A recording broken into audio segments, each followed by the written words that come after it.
y'all. My hair does not look that good today, and I have a zit, but we're gonna go ahead with it. We're gonna make this work. So, hi, my name is Lily Pierce. I'm 27 years old. I'm a lay servant in the United Methodist Church, and I have a disability called Friedreich's ataxia that does affect my speech, as you've likely already noticed. Today's plant of the day is this little begonia. It's so cute, and this leaf over here that's droopy is not normally that way, but I dropped something on it a minute ago while trying to get set up. But anyway, it kind of looks like the leaves are tie-dyed. I love this thing. So last week we passed a very morbid milestone in the US. 500,000, 500,000 lives lost to COVID. This experience has really taught us a lot. It's taught us how unprepared we were for a big medical disaster like this. It's taught us, sadly, how little our government officials seem to really care about their constituents. Because as they wage wars over trying to figure out a stimulus bill, everyday Americans are being evicted and unable to afford their basic needs. But it's also taught us how to be resilient, how to adapt, how to keep church and work and charities and all kinds of things going in spite of everything, how to keep the world turning. It's taught us that we need to stay in touch with each other. We need to check up on each other to combat loneliness and boredom and fear. It's also taught us something else, and by the grace of God, I'll forgive. But I don't know if I'll ever forget the absolute callousness of some people through this whole experience. People who are unable to feel empathy and unwilling to believe science and evidence. And unfortunately, this isn't just a crazy fringe group or a really, really small sliver of society who is willfully ignorant and selfish. It's our spouses, our family members, our friends, our co-workers, our next door neighbors, just average everyday Americans.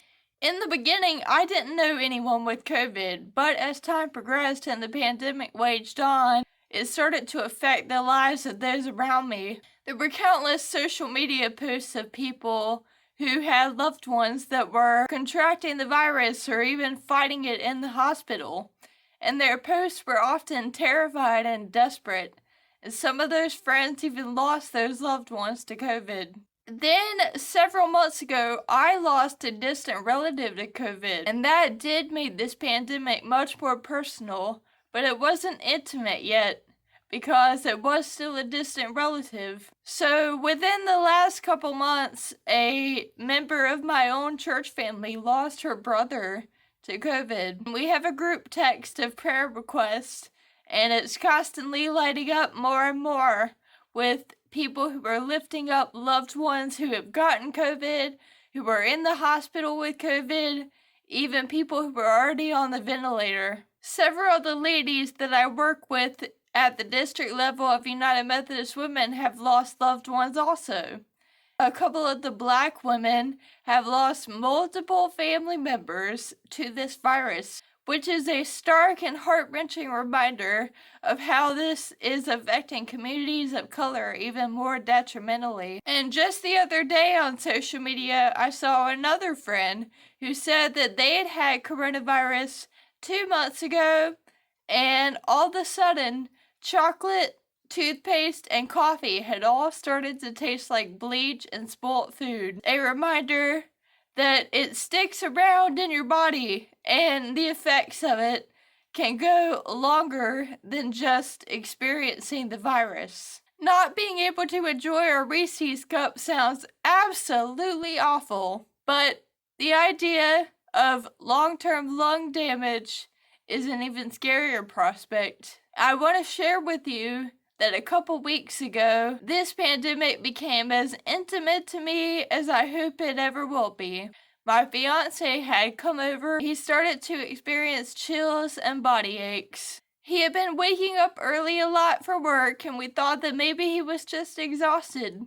So we got a good night's sleep, and then the next morning, he had the same symptoms and a fever that began to rise throughout the morning. So We drove separately to get COVID tests, and from there he went back to his mom's house to try to isolate in her basement as well as he could. With my disability of Friedreich's ataxia, I have cardiomyopathy, and so it's very dangerous, the prospect of my getting COVID. We didn't want to take any chances of him giving it to me, assuming that I didn't already have it. The morning that this all began to unfold, we had called his mom and told her what was happening and that we were getting the test, and she actually told us that she had not been feeling very well either, so she also went and got a COVID test. 2 days later, Garth and I's tests came back and they were negative. But then the following day, his mom's test came back and it was positive. Now, surely Garth had already had COVID at the time of the first test. After all, he had a fever. But COVID is very sneaky, and according to the health department, we might have tested too early. So really, neither of us were in the clear despite our negative test. 5 days after the original test, we went and got them again. 2 days later, when we got the results back, I was still negative, but he was positive. As I filmed this, Garth and his mom have been quarantining for the last 2 weeks. Garth is back to normal now, but for about a week, he experienced body aches that were so bad that he had to take ibuprofen every day to get through. And he had extreme fatigue too.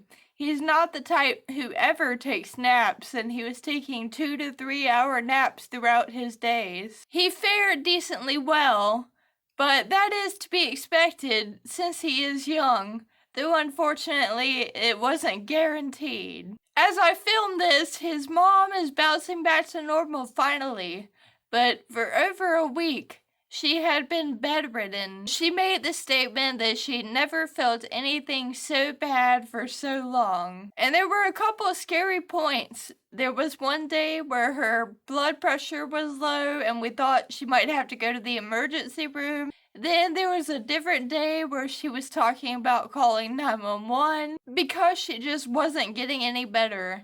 As I filmed this video, I haven't seen Garth in over 2 weeks, and it's been difficult, but with such a great risk, we couldn't do anything else. Only now that it's been the full 2 weeks do I really feel that I'm totally in the clear, because once again, COVID is sneaky, and the incubation period can take up to 2 weeks. The whole time, I've been thinking to myself, what if I get COVID? How's my body going to react? What if I'm going to die? And that might seem dramatic, but if you understand my disability, it's not at all dramatic. But some people treat that prospect, the prospect of my death, pretty nonchalantly. My thing is, let Americans live. Let Americans use their brains. There's risk involved, and if you're sick or susceptible, underlying conditions, please stay home. If you feel that's the best thing for you, that's the appropriate action, stay home. Let Americans live their lives. Well, Paul, I have stayed home for the most part, but COVID came to my door. Are you suggesting that I shouldn't have a fiancé and I shouldn't have a family? I should live by myself. But then who would help take care of me? You haven't thought of any of these questions because you do not truly feel empathy for people in difficult and different situations from your own. So my point in this video is that this cannot be boiled down to some theoretical issue to be politicized. This pandemic is real, and it is detrimentally affecting the lives of so many Americans and even stealing many of those lives. I'm willing to have conversations with nuance. I'm willing to discuss how do we balance public safety with economic viability. How do we keep people alive and healthy, but also not kill small business? I'm willing to talk about a lot of things, but I'm not willing to entertain people who still, this far into the pandemic, do not think this is a real and dangerous and serious issue. It is. So stay safe and stay diligent, friends. Otherwise, thank you for listening and God bless you all.